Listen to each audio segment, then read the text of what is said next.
সরকারি বিভিন্ন নিয়োগ পরীক্ষার প্রশ্ন ফাঁসের অভিযোগে বাংলাদেশ সরকারি কর্ম কমিশন বা পিএসসির কর্মকর্তা সহ ১৭ জনকে গ্রেপ্তার করেছে সিআইডি। এর আগে সোমবার রাত ১২টার কিছু পরে রাজধানীর পল্টন থানায় তাদের বিরুদ্ধে মামলা করে সিআইডি।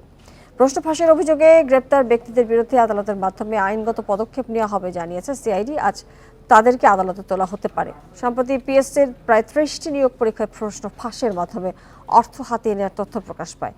প্রশ্ন ফাঁস চক্র নিয়ে গণমাধ্যম এবং সামাজিক যোগাযোগ মাধ্যমে সংবাদ প্রচারের পর গ্রেপ্তার অভিযানে নামে সিআইডি। সোমবার দেশের বিভিন্ন এলাকায় অভিযান চালিয়ে গাড়ি চালক আবেদ আলী, তার ছেলে সৈয়দ সোহানুর রহমান সিয়াম সহ আরও বেশ কয়েকজনকে গ্রেপ্তার করা হয়। এর মধ্যে রয়েছেন পিএসসির ২ উপপরিচালক মোহাম্মদ আবু জাফর এবং জাহাঙ্গীর আলম এবং ২ সহকারী পরিচালক এস.এম. আলমগীর কবির এবং নিখিল চন্দ্র রায়।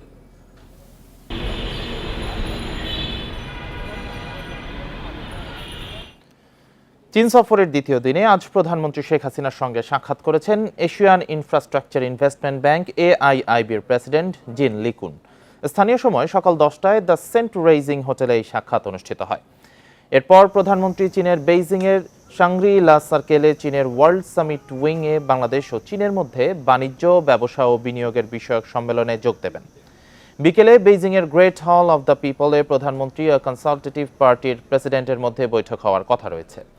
পরে প্রধানমন্ত্রী তিয়েন আনমেন স্কোয়ারে পিপলস হিরোদের স্মৃতিস্তম্ভে পুষ্পস্তবক অর্পণ করবেন। এছাড়া সন্ধ্যায় বেইজিংয়ে বাংলাদেশ হাউসে প্রধানমন্ত্রীর সামনে নৈশ ভোজে যোগ দেবেন তিনি। আগামীকাল চীনের প্রেসিডেন্ট শি জিনপিং এর সঙ্গে বৈঠক করবেন প্রধানমন্ত্রী। এ সফরে অন্তত 20টি সমঝোতা স্মারক সই হতে পারে, পাশাপাশি কয়েকটি উন্নয়ন প্রকল্প নিয়ে আলোচনার কথা রয়েছে। আগামী 11 জুলাই দেশে ফেরার কথা রয়েছে প্রধানমন্ত্রীর।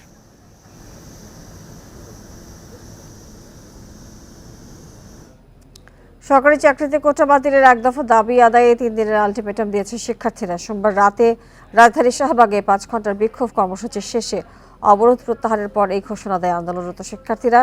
এর আগে দিনভর বিভিন্ন স্থানে সড়ক এবং রেলপথ অবরোধে যানজটে ভোগান্তি পোহান সাধারণ মানুষ। কোটা বাতিলের দাবিতে আন্দোলনের 7ম দিনে রাজপথে শিক্ষার্থীরা। রোববার বিকাল 4টায় ঢাকা বিশ্ববিদ্যালয়ের কেন্দ্রীয় গ্রন্থাগারের সামনে থেকে মিছিল নিয়ে শাহবাগ মোড় অবরোধ করে শিক্ষার্থীরা।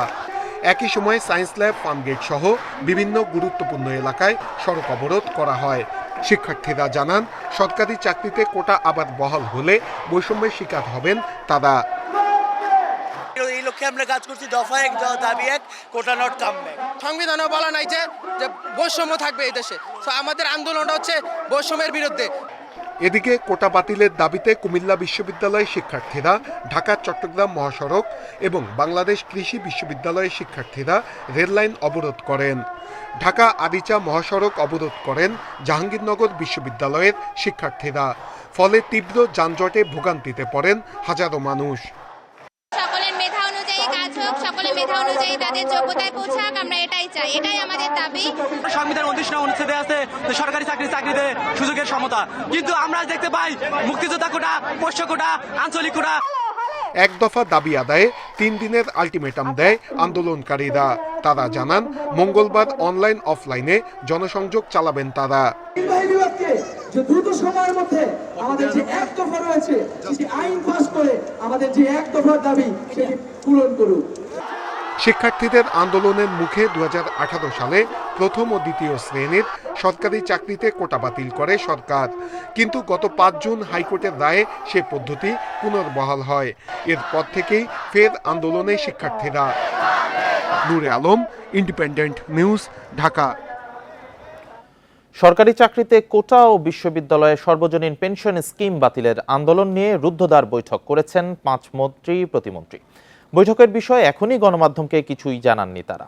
আদালতে বিচারাধীন বলে মন্তব্য করে রায়ের জন্য অপেক্ষায় থাকার কথা বলেন। সোমবার দুপুরে রাজধানীর ধানমন্ডিতে আওয়ামী লীগ সভাপতির রাজনৈতিক কার্যালয়ে রুদ্ধদ্বার এ বৈঠক অনুষ্ঠিত হয়। সারা দেশে সড়ক ও রেলপথ অবরোধ করে আন্দোলনে শিক্ষার্থীরা। দাবি সরকারি চাকরিতে কোটা বাতিলের, পাশাপাশি সর্বজনীন পেনশন স্কিম প্রত্যয় বাতিল চেয়ে আন্দোলনে বিশ্ববিদ্যালয় শিক্ষক ও কর্মচারীরা। এতে চরম ভোগান্তিতে সড়ক ও রেলের যাত্রীরা। অচলাবস্থা বিশ্ববিদ্যালয়ে।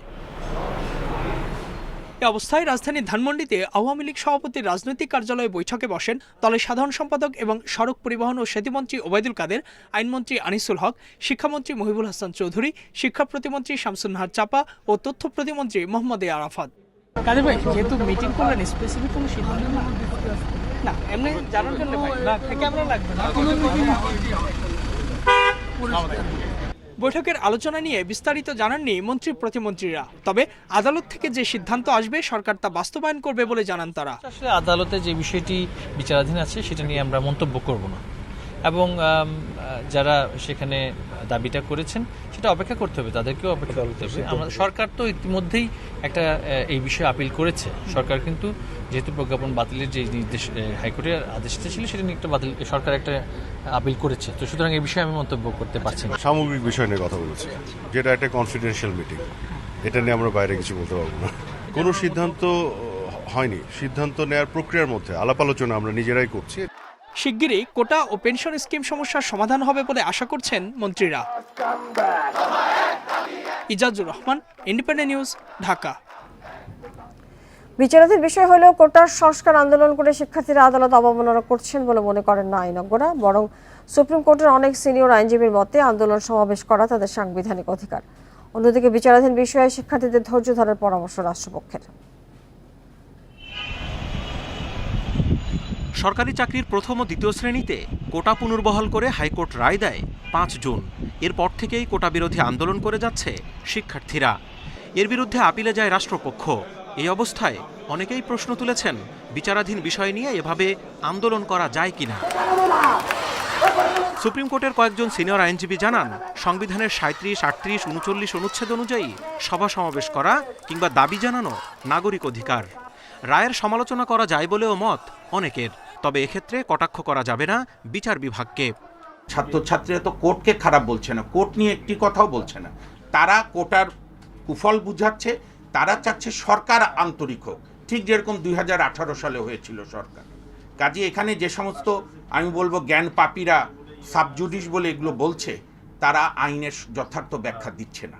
একটা রায় যখন হয়ে যায়, সেটা পাবলিক প্রপার্টি হয়ে যায়, ব্যক্তিগতভাবে যতটুকু সম্ভব সেটা সমালোচনা করা যাবে। যেমন আমি সমালোচনা করছি যে পলিসি ম্যাটারে হাইকোর্ট সবসময় বলে যে আমরা ইন্টারফেয়ার করব না, কিন্তু এই ক্ষেত্রে তো ইন্টারফেয়ার করে ফেলল।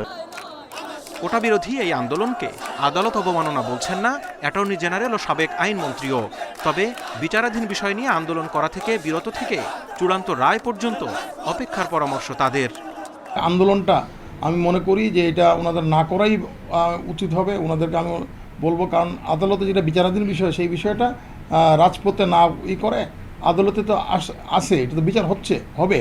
আন্দোলন করার আদালত অবমাননা করা একটা না, তারা যদি আদালতের কাজ করতে বাধা সৃষ্টি করে বা আদালতকে তার বিচারিক কাজ থেকে দূরে রাখতে চাচ্ছে, ধমক দিয়ে হোক, যেভাবে হোক, সেইটা এক কথা। বুধবারের মধ্যে হাইকোর্টের পূর্ণাঙ্গ রায় হাতে পেলে বৃহস্পতিবার কোটা বাতিলে আপিল বিভাগে নিয়মিত আপিল করবে রাষ্ট্রপক্ষ। Zahidul Bashar, Independent news, Dhaka. সর্বজনীন পেনশন স্কিম বাতিলের দাবিতে 8 দিন ধরে আন্দোলনে পাবলিক বিশ্ববিদ্যালয়গুলোর শিক্ষক কর্মচারীরা। এতে বন্ধ রয়েছে ক্লাস পরীক্ষা সহ প্রশাসনিক কার্যক্রম। দাবি আদায় না হওয়া পর্যন্ত এই আন্দোলন চালিয়ে যাওয়ার ঘোষণা তাদের। এর আগে শুক্র ও শনিবার সাপ্তাহিক ছুটির দিনে বড় কোনো কর্মসূচি ছিল না, তবে অনেক বিশ্ববিদ্যালয়ে সান্ধ্যকালীন কোর্সের ক্লাস পরীক্ষা সহ অন্য দাপ্তরিক কাজ বন্ধ রাখা হয়। এদিকে শিক্ষকদের আন্দোলনের ফলে সেশন জটে পড়ার শঙ্কায় শিক্ষার্থীরা। গত 13ই মার্চ অর্থ মন্ত্রণালয় থেকে প্রত্যয় স্কিমের প্রজ্ঞাপন জারির পর এটিকে বৈষম্যমূলক উল্লেখ করে এর বিরুদ্ধে সরব হন বিশ্ববিদ্যালয়ের শিক্ষকরা। সারা দেশের পাবলিক বিশ্ববিদ্যালয়ে আন্দোলন আরো বেগবান হচ্ছে। দাবি আদায় না হওয়া পর্যন্ত আমরা আমাদের আন্দোলন চালিয়ে যাব। দাবি আদায় না হওয়া পর্যন্ত আমাদের সর্বাত্মক কর্মসূচি পালিত হবে। আমাদের ক্লাস বর্জন, পরীক্ষা বর্জন, আমরা যেগুলো 3 দফা দাবির কথা বলেছি, 3 দফা দাবি নিয়ে আমরা থাকবো।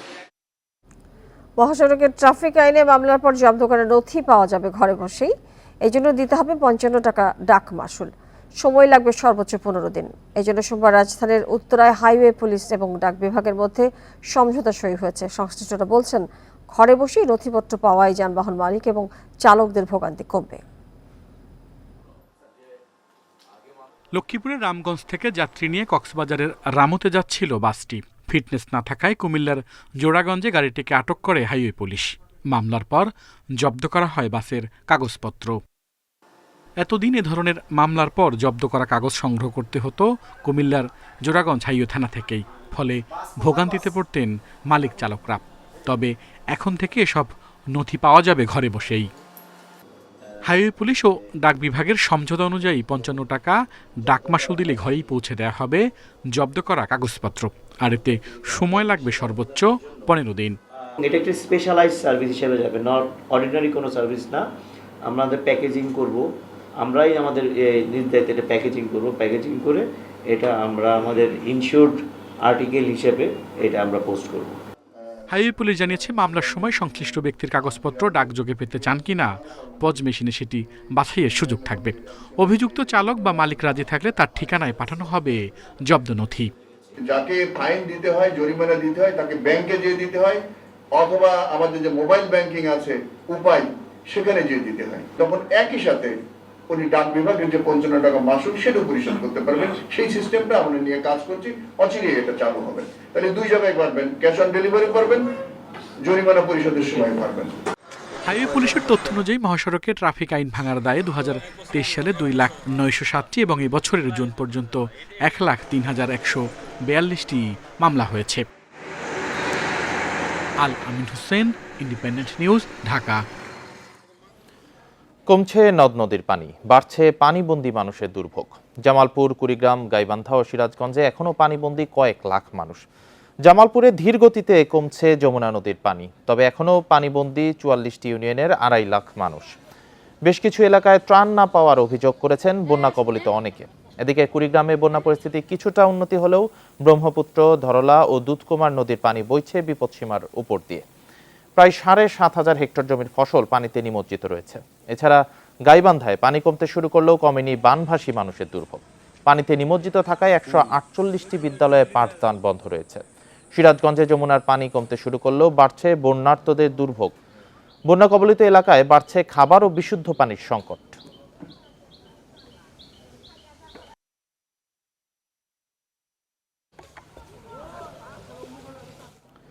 সিলেট বিভাগের এইচএসসি পরীক্ষা শুরু হচ্ছে আজ। ৮৩,০০০ শিক্ষার্থী বসছে বোর্ড পরীক্ষায়। এ নিয়ে জানাতে সিলেট থেকে যুক্ত হয়েছেন সহকর্মী রানা মজুমদার। রানা মজুমদার, এইচএসসি পরীক্ষার্থীরা পরীক্ষা কেন্দ্রে যেতে কোনো প্রতিকূলতা সম্মুখীন হচ্ছে কিনা? আজকে থেকে ৯ জুলাই স্থগিত হওয়া পরীক্ষাগুলো আজকে থেকে শুরু হচ্ছে নিয়মিত পরীক্ষা অনুযায়ী। কি দেখছেন বন্যা পরিস্থিতি এবং এই সংকট যে কাটিয়ে ওঠার যে প্রচেষ্টা, সেটি কেমন দেখছেন?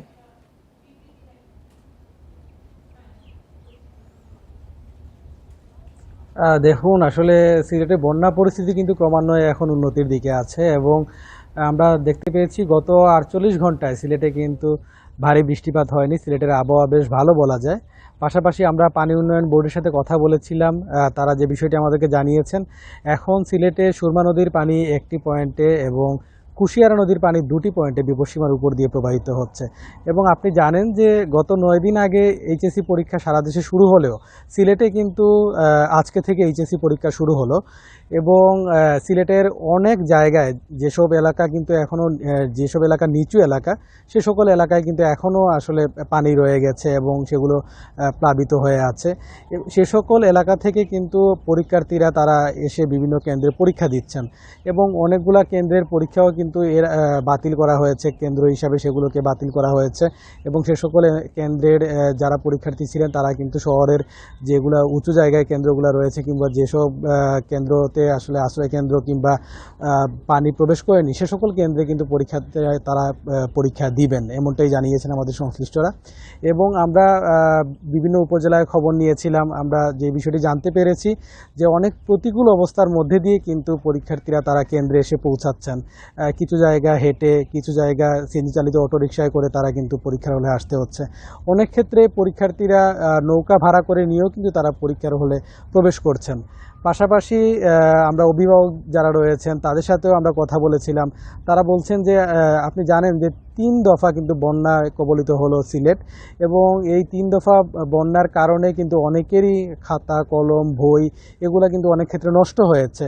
সেক্ষেত্রে তাদের যে পড়াশোনার যে পরিবেশ ছিল সেটি কিন্তু একেবারেই নেওয়া সম্ভব হয়নি, এবং তাদের যে প্রস্তুতি সেটি কিন্তু একেবারেই আসলে যথোপযুক্ত হয়নি বলে অভিভাবকরা আমাদেরকে জানিয়েছেন। এবং অভিভাবকরা বলছেন যে এর একটি প্রভাব কিন্তু সিলেটের যে এইচএসসির ফলাফল সেটিতে নিশ্চয়ই পড়বে বলে তারা শঙ্কা প্রকাশ করেছেন। আমরা কথা বলেছিলাম, একটু ছোট্ট করে জানাবেন যে সব পরীক্ষা কেন্দ্রে কি পরীক্ষা হচ্ছে কিনা, নাকি কোনো পরীক্ষা কেন্দ্রে বাতিল হয়েছে?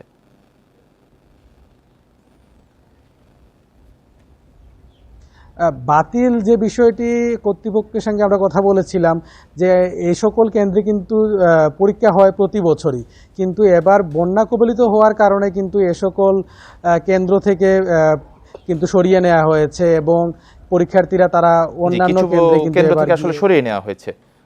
সিলেট থেকে বন্যা পরিস্থিতি নিয়ে জানাচ্ছিলেন সহকর্মী রানা মজুমদার। বন্যার কারণে উত্তরবঙ্গের 3 জেলায় বন্ধ হয়ে গেছে 4 শতাধিক প্রাথমিক বিদ্যালয়। খোলা থাকাও বিদ্যালয় উপস্থিতি কমেছে উদ্বেগজনক হারে। প্রশাসন বলছে বন্যার কারণে শিক্ষার্থীদের যে ক্ষতি হয়েছে তা পূরণের বিকল্প ব্যবস্থা নেওয়া হচ্ছে। জুনের শেষ সপ্তাহ থেকে তিস্তা ও ব্রহ্মপুত্র অববাহিকায় বন্যা দেখা দিয়েছে। পানিতে ডুবে গেছে লালমনিরহাট, কুড়িগ্রাম ও গাইবান্ধায় 425টি প্রাথমিক বিদ্যালয়। পাঠদান বন্ধ হয়ে আছে 407টিতে। বাড়িঘরও পানিতে ডুবে যাওয়ায় বই ও শিক্ষা উপকরণ বস্তাবন্দি। 1 লাখেরও বেশি শিক্ষার্থীর বাড়িতে নেই পড়ালেখার পরিবেশ। আমাদের যে বই খাতা আছে আমি বেঁধে সাঙ্গের উপর তুলে থুয়ে দিছি। আমরা এখন কোথায় পড়বো? আমাদের পরিবেশটা খুবই কষ্টের। খোলা থাকা স্কুলে শিক্ষার্থীদের উপস্থিতি কমেছে উদ্বেগজনক হারে। উপস্থিতি 70% থেকে নেমে এসেছে গড়ে 5%। চারপাশে এতটাই পানি, বাচ্চারা স্কুলে আসতে পারছে না। ম্যাক্সিমাম বাচ্চার বাসা হচ্ছে পানিবন্দী, এবং আমরা গত বৃহস্পতিবার যে চিত্রটা দেখেছি সেটা হচ্ছে বাচ্চারা স্কুলে আসা সত্ত্বেও তাদের গার্ডিয়ানরা তাদেরকে নিয়ে গিয়েছেন তাদের নিরাপত্তার কথা চিন্তা করে। শিক্ষার্থীদের ক্ষতি পুষিয়ে নিতে সরকার উদ্যোগ নিয়েছে বলে জানান কুড়িগ্রামের জেলা প্রশাসক। তাদেরকে বিকল্প উপায়ে পাঠদান করানোর পরিকল্পনা আমাদের আছে, এবং সেটি যেন খুব সহসায় চালু করা যায় সেই চেষ্টা আমরা করে যাচ্ছি, যাতে করে তাদের শিক্ষা জীবন কোনোভাবে ক্ষতিগ্রস্ত না হয়। ডুবে যাওয়া বিদ্যালয়গুলোতে পাঠদানের উপযোগী করতে সময় লাগবে কমপক্ষে 2 সপ্তাহ। Hasibur Rahman, Independent News, Kurigram. সিলেট বিভাগের এইচএসসি পরীক্ষা শুরু হচ্ছে আজ। 83,000 শিক্ষার্থী বসছে বোর্ড পরীক্ষায়। এ নিয়ে আরো জানাতে মৌলভীবাজার থেকে যুক্ত হচ্ছে সহকর্মীরা। শুধু চলে যাচ্ছি সহকর্মী কাছে, মৌলভীবাজারের তুহিনুর রশিদ। তুহিনুর রশিদ, যেটি জানতে চাই যে কি পরিমাণ পরীক্ষার্থী আছেন, এইচএসসি পরীক্ষার্থী মৌলভীবাজারে, এবং কতগুলো কেন্দ্রতে আসলে পরীক্ষা হচ্ছে? কোনো কেন্দ্র কি আসলে বাদ পড়ছে এই বন্যার কারণে, ক্ষতিগ্রস্ত কারণে? মৌলভীবাজারে পরীক্ষার্থী এবার 16,803 জন অংশগ্রহণ করছেন। সকাল 10টায় হবে, এবং আপনি জানেন যে আজকে বন্যার কারণে ছিটানো হয়েছিল, এবং আজকে থেকে যে পরীক্ষা শুরু হয়েছে সিলেট মৌলভীবাজারে। মৌলভীবাজারে আসলে এইচএসসি পরীক্ষা কেন্দ্র হচ্ছে 14টি, এবং ভেন্যু মিলিয়ে হচ্ছে টোটাল 24টি হচ্ছে, এবং এর পাশাপাশি হচ্ছে আলিম পরীক্ষা কেন্দ্র 5টি, এবং ভোকেশনাল এইচএসসি পরীক্ষা কেন্দ্র আর 5টি।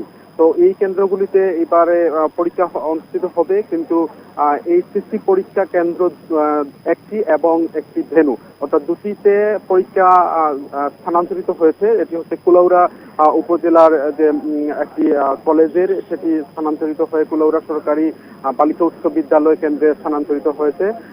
অন্যটি হচ্ছে জুরিতে একটি ভেন্যু, যেটি সেখানকার পানি থাকার কারণে এবং আশ্রয় কেন্দ্র থাকার কারণে সেটি স্থানান্তরিত হয়ে অন্য জায়গাগুলিতে এই দুটিতে হচ্ছে। সব মিলিয়ে মৌলভীবাজার অন্য জায়গাগুলিতে স্বাভাবিকভাবেই পরীক্ষা অনুষ্ঠিত হবে, এবং কোন পরীক্ষা কেন্দ্রে আসলে বাদ যাবে না। তো এই এখন পর্যন্ত আসলে পরীক্ষার যে পরিবেশ, এবং এখানে আমরা দেখেছি যে প্রত্যেকটি কেন্দ্রগুলিতে শিক্ষার্থীরা তারা আসছেন। তবে যে বিষয়টি হচ্ছে যে আপনি জানেন বন্যা কবলিত এলাকাতে শিক্ষার্থীরা যখন পরীক্ষা দিতে গেছেন কোনো প্রতিকূলতার মুখোমুখি হয়েছেন কিনা, এবং কতগুলো আশ্রয় কেন্দ্র ছিল আসলে, সেগুলো কি সবগুলোতে পরীক্ষা হচ্ছে? হ্যাঁ, আমি সেটাই বলছিলাম আসলে যে এখানে যে আপনি জানেন যে কুলাউড়াজুড়ি এবং বড়লেখা এই তিনটি উপজেলা কিন্তু বন্যা কবলিত এবং এখানকার নিম্নাঞ্চলগুলি কিন্তু এখনো পানির নিচে তলিয়ে আছে এবং এখানকার রাস্তাঘাটগুলি এখনো পানির নিচে তলিয়ে আছে। আমরা যতদূর খোঁজ নিয়েছিলাম যে সেই সব এলাকার যেসব শিক্ষার্থীরা আছেন তারা কিন্তু অনেকটা কষ্ট করছেন, কারণ এখানে যে তাদের যে কেন্দ্রগুলি অর্থাৎ কুলাউড়া শহর কেন্দ্রিক কিংবা জুড়ি শহর কেন্দ্রিক যে কেন্দ্রগুলি সেগুলিতে তারা আসতে হচ্ছে, তাদেরকে নৌকা করে আসতে হচ্ছে কিংবা বিভিন্ন বাহনে করে তাদেরকে কষ্ট করে আসতে হচ্ছে, যেহেতু তাদের এই এলাকাগুলিতে কেন্দ্রগুলি পানির নিচে তলিয়ে আছে। তো যে বিষয়টি আপনি জানতে চেয়েছেন যে আসলে কুলাউড়াতে একটি কেন্দ্র এবং হচ্ছে জুড়িতে একটি কেন্দ্র, অর্থাৎ দুটি কেন্দ্রে পানি এবং আশ্রয় কেন্দ্র থাকার কারণে এই দুটিকে স্থানান্তরিত করে যে শহরে নিয়ে আসা হয়েছে, যেখানে যে কেন্দ্রগুলিতে পানি নেই সেখানে স্থানান্তরিত করা হয়েছে। আর সব মিলিয়ে যতগুলো কেন্দ্র আছে সবগুলিতেই কিন্তু পরীক্ষা অনুষ্ঠিত হবে, সেখানে কোনো প্রতিকূলতার খবর আমরা পাইনি। তবে বন্যা কবলিত এলাকা যেহেতু, যার ফলে এই এলাকাগুলিতে আসলে শিক্ষার্থী যারা আছেন, পরীক্ষার্থী যারা আছেন, তাদের যে যাতায়াতের একটা ভোগান্তি আমরা লক্ষ্য করেছি এবং খবর পেয়েছি। এই আসলে ছিল আমার কাছে এইচএসসি পরীক্ষার সর্বশেষ তথ্য। আপনাকে অনেক ধন্যবাদ আমাদেরকে এই বিষয়ে তথ্য দেওয়ার জন্য। 3 দশক ধরে ভুল পদ্ধতিতে সবুজায়ন করা হয়েছে রাজধানীতে। এখানকার মাটির সাথে মানানসই দেশীয় গাছের পরিবর্তে সড়কের পাশে উদ্যানে লাগানো হয়েছে বিদেশি গাছ। অপরিকল্পিত সবুজায়ন আত্মঘাতী উল্লেখ করে পরিবেশবিদরা বলছেন, এর ফলে রাজধানীর তাপমাত্রা বাড়বে, যার খেসারত দিতে হবে ভবিষ্যৎ প্রজন্মকে। রাজধানীর বিমানবন্দর সড়ক সৌন্দর্য বাড়াতে কৃষ্ণচূড়া ও দেশি গাছ কেটে 2017 সালে এখানে লাগানো হয় চীন ও তাইওয়ান থেকে কেনা দামি বনসাই। পরিবেশবিদ ও উদ্ভিদবিদদের বিরোধিতা উপেক্ষা করে দেশের মাটির সাথে সম্পর্কহীন গাছ লাগানো হয়। এরপর থেকেই বিমানবন্দর সড়কের চারপাশ ছায়াহীন, উত্তপ্ত। রাজধানীর সড়ক দ্বীপ ও সড়ক বিভাজকের বেশিরভাগ গাছই সৌন্দর্য বাড়ানোর গাছ। সাম্প্রতিককালে লক্ষ্য করছি যে আমাদের সৌন্দর্য বর্ধনের বৃক্ষ এবং বিদেশি প্রজাতির বৃক্ষের একটি আগ্রাসনও শুরু হয়েছে, যেখানে বৃক্ষে যেই পরিমাণ ইকোসিস্টেম সার্ভিস আমাদের প্রোভাইড করার কথা, যেই পরিমাণ ছায়া এবং অক্সিজেন দেওয়ার কথা, সেখানে সৌন্দর্য বর্ধনের নামে আমরা যদি বাগান বিলাস টাইপের গাছগুলোর উপরে নির্ভর করে নগর পরিকল্পনা করতে থাকি, তাহলে এই শহরটির যে ঊর্ধ্বমুখী তাপমাত্রা বৃদ্ধির প্রবণতা রয়েছে তা আগামীতে আরও কয়েক গুণ বেড়ে যাবে। গবেষণায় দেখা গেছে রমনা পার্ক, সোহরাওয়ার্দী উদ্যান ও ঢাকা বিশ্ববিদ্যালয় এলাকার 58% গাছই বিদেশি আর 33% গাছ শোভাবর্ধক। উদ্ভিদবিদরা বলছেন, বিদেশি গাছ পরিবেশের ভারসাম্য নষ্ট করছে, ক্ষতিগ্রস্ত হচ্ছে প্রাণ প্রকৃতি। দেশীয় গাছের কোনো বিকল্প নেই। ঢাকা বিশ্ববিদ্যালয়ের উদাহরণটা দিয়ে বলি, এখানে মেট্রো রেল হয়েছে, এমন কিছু গাছ লাগানো হয়েছে, সেই গাছের সাথে আমরাও ওইভাবে পরিচিত না। তো সুতরাং ওই গাছের গুণাগুণটা কেমন আমরা জানলাম না, কিন্তু আমাদের গাছের অভাব কোথায়?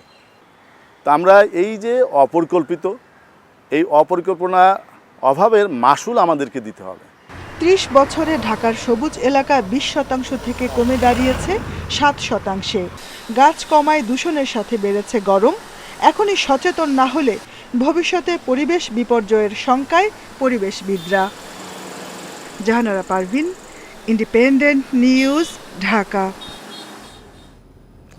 রাজধানীর পর চট্টগ্রামে এডিস মশার ঘনত্ব সবচেয়ে বেশি, তাই ডেঙ্গু বিস্তারে এই মহানগরে আছে চরম ঝুঁকিতে। সম্প্রতি জাহাঙ্গীরনগর বিশ্ববিদ্যালয়ের প্রাণিবিদ্যা বিভাগের একদল গবেষকের মাঠ পর্যায়ের অনুসন্ধানে এমন তথ্য মিলেছে। দ্রুত এইসব মশার প্রজনন ক্ষেত্র ধ্বংসের পরামর্শ দিয়েছেন তারা। যদিও ডেঙ্গু নিয়ে চট্টগ্রাম মহানগরের সংশ্লিষ্ট কর্তৃপক্ষ তৎপর নয় বলে অভিযোগ আছে।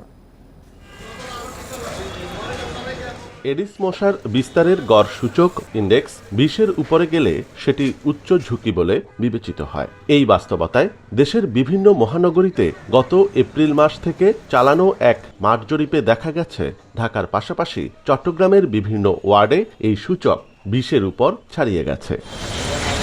গবেষকরা বলছে, আয়তন এবং জনবসতি বিবেচনায় বন্দরনগরীর জন্য এডিস মশার এমন বিস্তার উদ্বেগজনক। মশার বিস্তারের সাথে ডেঙ্গু আক্রান্ত রোগীর সংখ্যা বাড়লে এক পর্যায়ে বিপদ চরম আকার ধারণ করতে পারে। আমরা চিটাগং কাজ করেছি।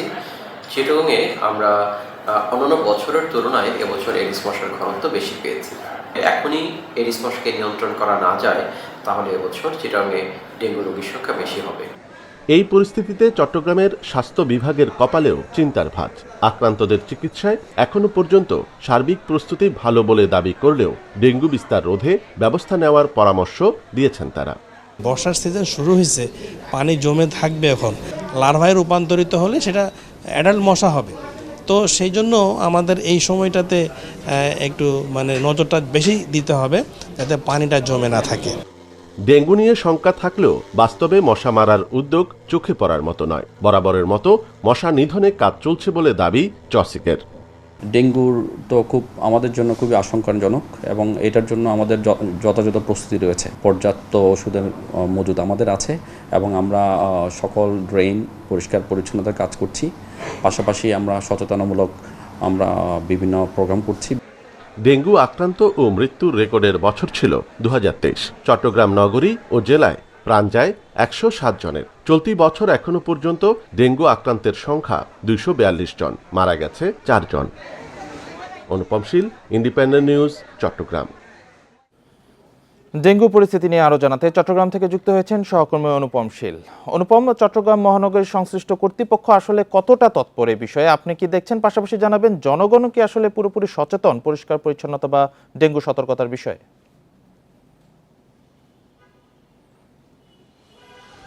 চট্টগ্রাম মহানগরীতে মূলত সিটি কর্পোরেশন এই মশা নিধনের মূল কাজটি করে থাকে। তবে আমরা সাম্প্রতিক বছরগুলোতে যেটি দেখছি যে সিটি কর্পোরেশন বেশ দায়সারা এবং প্রচার বহুল কিছু কার্যক্রমই শুধুমাত্র হাতে নিয়েছে এবং অভিযোগ আছে যে আসলে আগে অর্থাৎ ধরেন 5-10 বছর আগে যে ধরনের মশা নিয়ে বা মশা নিধন নিয়ে যে উদ্যোগ বা তৎপরতা সিটি কর্পোরেশনের ছিল, এখন সেটি নেই।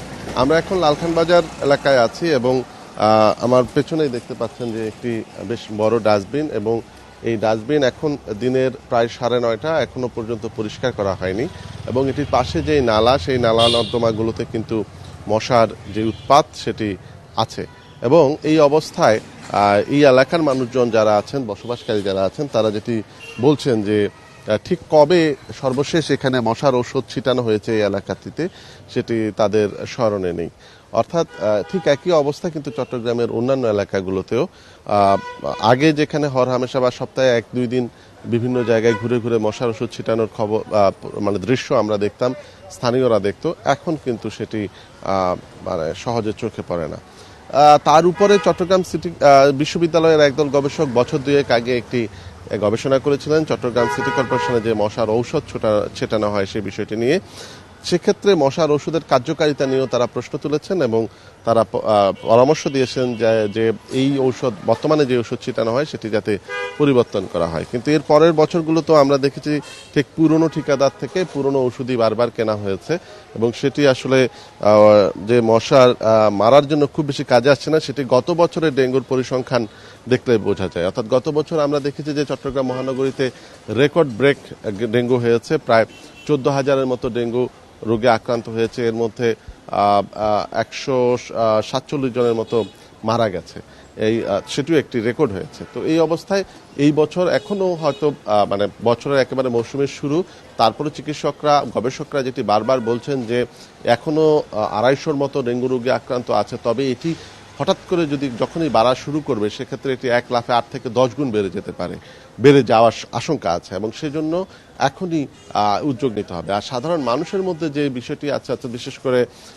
ছাদে বা বাড়ির বিভিন্ন জায়গায় যে পানি জমে থাকা, সেটি নিয়ে আসলে খুব বেশি সাধারণ মানুষের সচেতনতা আছে সেটি বলা যাবে না। তবে সাধারণ মানুষ চেষ্টা করছে যে যারা নিজেরা যাতে মশার কামড় থেকে দূরে থাকতে পারে, সব পক্ষকে আসলে সচেতন হতে হবে এবং পদক্ষেপ নিতে হবে। চট্টগ্রামে ডেঙ্গুর ঝুঁকি ও বিস্তার নিয়ে জানাচ্ছিলেন সহকর্মী অনুপম শীল। সাবেক আইজিপি বেনজির আহমেদের গুলশানের 4টি ফ্ল্যাট জব্দ করেছে দুদক। সোমবার র্যাঙ্কন আইকন টাওয়ারের ফ্ল্যাটগুলো সিলগালা করে তত্ত্বাবধায়কও নিয়োগ দেওয়া হয়েছে। বিচ্ছিন্ন করা হয়েছে গ্যাস, পানি এবং বিদ্যুৎ সংযোগ। 4টি ফ্ল্যাট মিলিয়ে করা হয় 9,000 বর্গফুটের একটি ইউনিট, যেখানে প্রায়ই থাকতেন তিনি। গুলশান 1 নম্বরের র্যাঙ্কন আইকন টাওয়ার, সবখানে লেগে আছে আভিজাত্যের ছোঁয়া। এখানেই সাবেক আইজিপি বেনজির আহমেদের 4টি ফ্ল্যাট।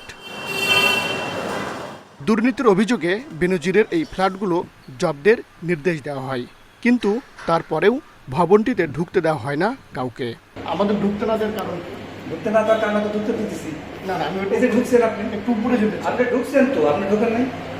আমরা এন্ট্রি দিচ্ছি না, আমরা এন্ট্রি দিচ্ছি। দিয়েছেন আপনাকে সম্মান করছি। না না আমি একটু বসেন, ওনাদের কাজ শেষ হইলে ওনারা আইসা আপনাদের গ্রিট করবেন। আমাকে যেভাবে বলা হয়েছে আমি সেইভাবে আপনাদের বলতেছি।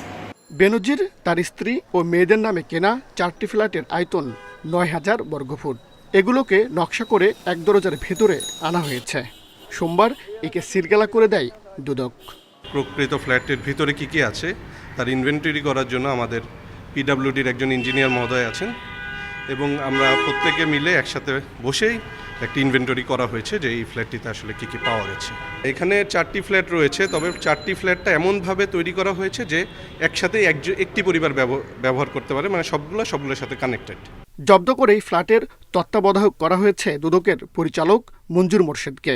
ফ্ল্যাটে থাকা জিনিসপত্রের তালিকা জমা দেওয়া হবে কমিশনে। দুর্নীতি দমন কমিশনকে রিসিভার নিয়োগ করা হয়েছে।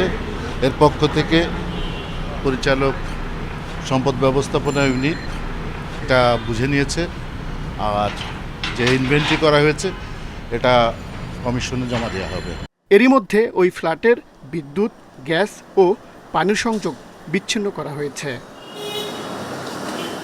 Nazmul Sayeed, independent news, Dhaka. সিলেটের কাস্টমস, এক্সাইজ ও ভ্যাট কমিশনার মোহাম্মদ এনামুল হকের দেশ ত্যাগে নিষেধাজ্ঞা দিয়েছে আদালত। সোমবার মামলার তদন্ত কর্মকর্তা দুদকের উপপরিচালক ফারজানা ইয়াসমিনের আবেদনের পরিপ্রেক্ষিতে ঢাকা মহানগর সিনিয়র স্পেশাল জাজ মোহাম্মদ শামস জগলুল হোসেনের আদালতে আদেশ দেন। গত 4 জুলাই এনামুল হকের 8,95,04,500 টাকার জমি ও ফ্ল্যাটের জব্দের নির্দেশ দেয় আদালত। জব্দ করা সম্পত্তির মধ্যে এনামুলের গুলশানের জোয়ার সাহারায় 3 কাঠা, বাড্ডায় 4 কাঠা, খিলক্ষেতে 33% ও গাজীপুরে 5 কাঠা জমি ও গুলশানের 2428 বর্গফুটের ফ্ল্যাট রয়েছে। এছাড়া রয়েছে কাকরাইলের আইরিশ নূরজাহানে 1170 বর্গফুটের একটি ও 1835 বর্গফুটের আরেকটি ফ্ল্যাট। জব্দের তালিকায় মোহাম্মদপুরের 3টি বাণিজ্যিক ভবনে 4000 বর্গফুটের 3টি স্পেস, মোহাম্মদপুরের আরেকটি ভবনে 10,965 বর্গফুটের স্পেস রয়েছে। মোহাম্মদ এনামুল হক, তার বিরুদ্ধে একটা মামলা হয়েছিল 9,76,00,000 টাকা জ্ঞাত হয় বহির্ভূত সম্পদের। মামলার তদন্ত চলছে। এখন এই মুহূর্তে আমাদের কাছে তথ্য এসেছে যে তিনি বিদেশে পালিয়ে যাওয়ার চেষ্টা করছেন। সেই জন্য আমরা আজকে বিদেশে পালিয়ে যেতে না পারে সেই জন্য তার বিদেশে যাওয়ার নিষেধাজ্ঞা জারি করার জন্য একটা আবেদন করেছে এবং বিজ্ঞ আদালত শুনানি শেষে সেটি মঞ্জুর করেছে। বগুড়ার বনানীতে বাস এবং কাভার্ড ভ্যান সংঘর্ষে 3 জন নিহত হয়েছে। এই ঘটনায় আহত হয়েছে আরও 11 জন। সোমবার রাত 2:30টার দিকে এই ঘটনা ঘটে। পুলিশের রাতে ঢাকা থেকে নগর দিকে যাচ্ছিল সাফাতে আলী পরিবহনের একটি বাস। বগুড়া সদরের বনানী এলাকায় বাসটি পৌঁছলে একটি কাভার্ড ভ্যানের সাথে সংঘর্ষ হয়। এতে ঘটনাস্থলে কাভার্ড ভ্যান থাকা 3 জনের মধ্যে 2 জন মারা যায়। নিহতদের মধ্যে একজন কাভার্ড ভ্যান চালক এবং এক শিশু আছে। নিহত আরেকজন বাসের যাত্রী। খবর পেয়ে পুলিশ স্থানীয়দের সহায়তায় আহতদের উদ্ধার করে শহীদ জিয়াউর রহমান মেডিকেল কলেজ হাসপাতালে ভর্তি করে।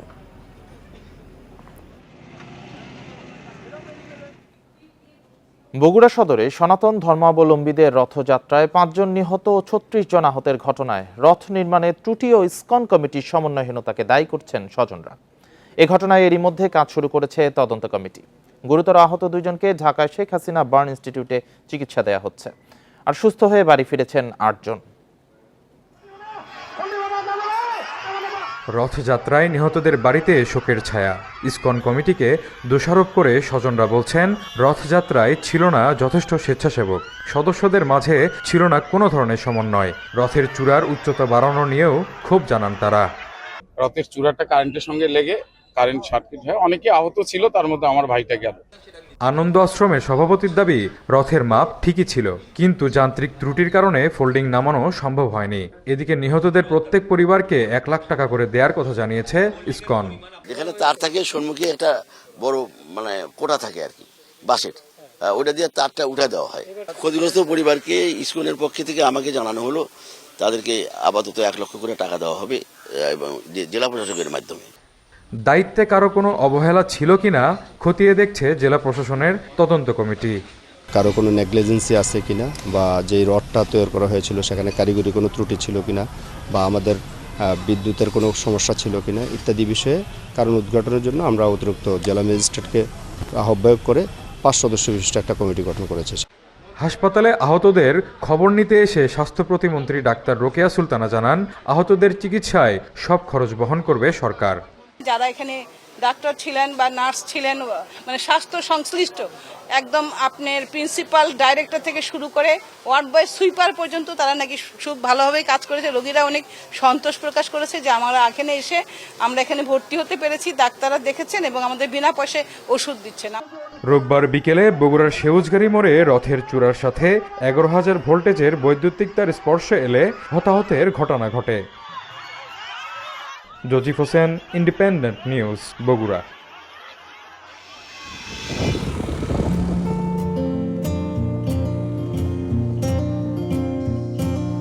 সবুজ পাহাড় ছুঁয়ে মেঘের ভেলা। বর্ষায় খাগড়াছড়ির পাহাড়ি প্রকৃতি ফিরে পেয়েছে আপন সৌন্দর্য। পাহাড়ের ভাজে ভাজে থেকে থেকে রোদ বৃষ্টির খেলা। বৃষ্টি স্নাত সবুজ পাহাড় পর্যটকদের কাছে এখন প্রধান আকর্ষণ। সাজেক, আলোটিলা, রিছাং ঝর্ণা সহ বিভিন্ন পর্যটন কেন্দ্রে বেড়েছে ভিড়। প্রকৃতির স্বকীয়তা এবং সৌন্দর্য ধরে রাখতে বন এবং পাহাড় রক্ষার দাবি জানিয়েছেন প্রকৃতিপ্রেমীরা।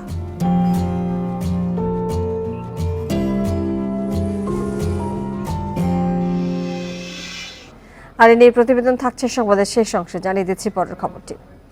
খুলনার লোহার গেট এলাকায় সাবেক যুবলীগ কর্মী আল আমিনকে কুপিয়ে হত্যা করেছে দুর্বৃত্তরা। সোমবার রাত 10টার দিকে এই ঘটনা ঘটে। পুলিশ জানায়, রাতে একটি গ্যারেজে বসেছিলেন আল আমিন। এ সময় কয়েকজন দুর্বৃত্ত হঠাৎ তার উপর হামলা করে। ধারালো অস্ত্র দিয়ে এলো পাতারি কুপিয়ে পালিয়ে যায়। স্থানীয়রা তাকে উদ্ধার করে খুলনা মেডিকেল কলেজ হাসপাতালে নিয়ে গেলে চিকিৎসক তাকে মৃত ঘোষণা করেন।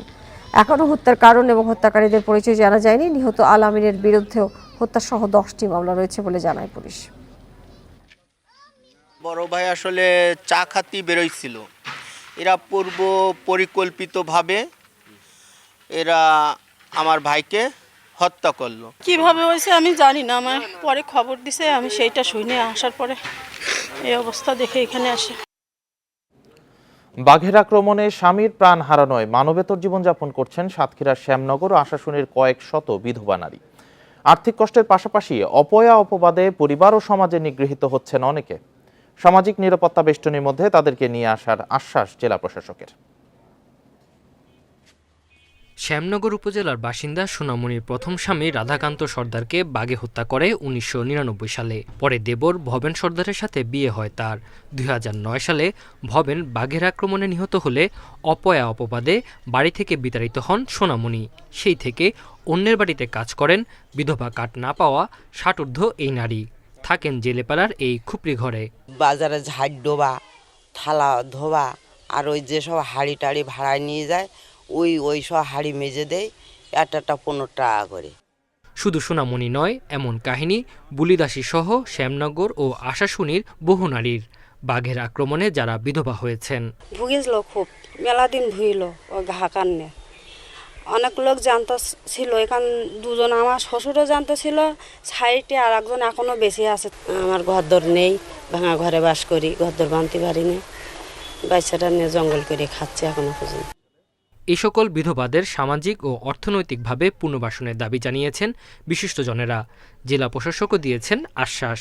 সরকারের বিভিন্ন উন্নয়ন পরিকল্পনার মধ্যে যদি সুন্দরবন নির্ভরশীল বাঘ বিধবাদের জীবন জীবিকায় এবং তাদের কর্মসংস্থানের সুযোগ সৃষ্টি করা হয়, তাহলে এই বাঘ বিধবার পেশাগত জায়গাতে তারা বিকল্প পেশায় এসে তারা তাদের জীবন জীবিকা নির্বাহ করতে পারে। সেফটি নেটের প্রতি মাসে যে সহায়তাটা দেওয়া হয়, এর বাইরেও অন্য কোনোভাবে তাদেরকে একটু বাড়তি সুযোগ সুবিধা দিয়ে, তাদের সন্তানদেরকে পড়াশোনার সুযোগ দিয়ে, তাদেরকে চিকিৎসার সুযোগ দিয়ে সমাজের মেইন স্ট্রিমে রাখার জন্য প্রয়োজনীয় পদক্ষেপ আমরা গ্রহণ করব। বেসরকারি সংস্থা লিডার্সের তথ্য মতে শ্যামনগর, আশাশুনি ও কয়রায় বাঘের আক্রমণে বিধবা নারীর সংখ্যা 7 শতাধিক। Independent news.